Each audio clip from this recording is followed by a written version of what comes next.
Hey guys, I just wanted to do a quick review on a gun that I just picked up recently. It is the Beretta model 1934. This is a very unique and interesting gun. It's got a lot of history behind it too.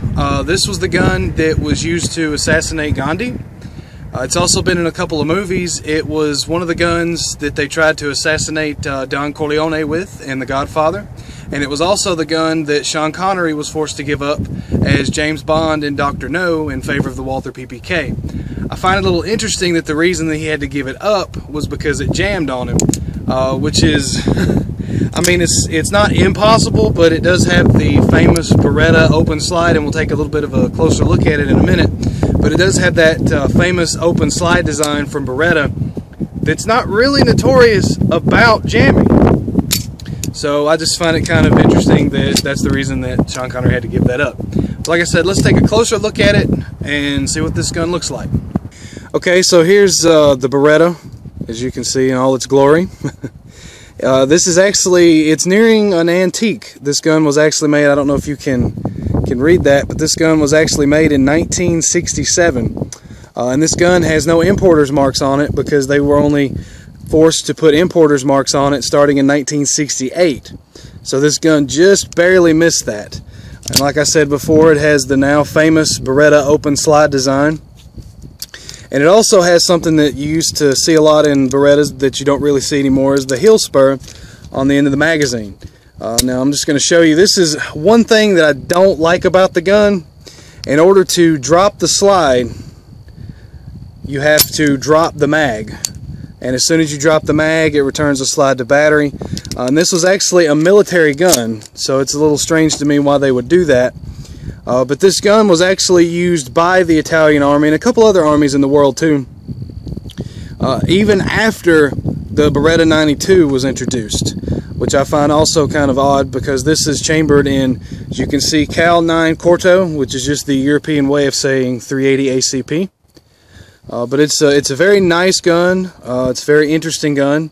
The one thing I have noticed about it is it does, if you have large hands like I do, you can get a little hammer bite back here, but it's just an extremely fun gun to shoot.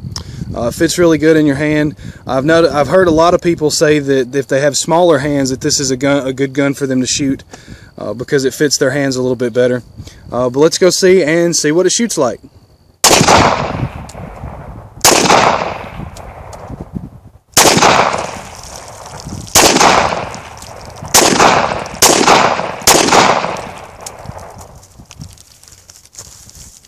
As you can see, it shoots pretty good. The jug on the left lost some water on me before I started shooting, so it's not leaking on me. It already leaked out. But anyway, I have noticed that the gun does shoot a little high at this close range. I'm about 10 yards away. But I actually did some research on it, and the gun is originally sighted in at the factory for 50 meters. And that's a pretty good pistol shot at 50 meters. So when you're this close, you have to aim down a little bit lower. Let's see what we can do with some half gallons.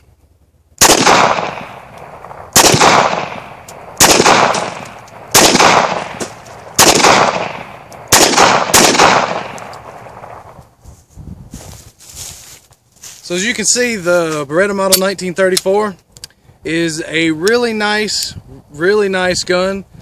They don't make them anymore, but thankfully Berettas, until they get a whole lot of age to them, don't really increase that much in going price. So you can get one of these for, depending on condition, depending on release date, and if they were actually military issue, which this one was not, they can go anywhere from $300 to $500. But that's it. Hope you like the review. Maybe you can find one of these little beauts.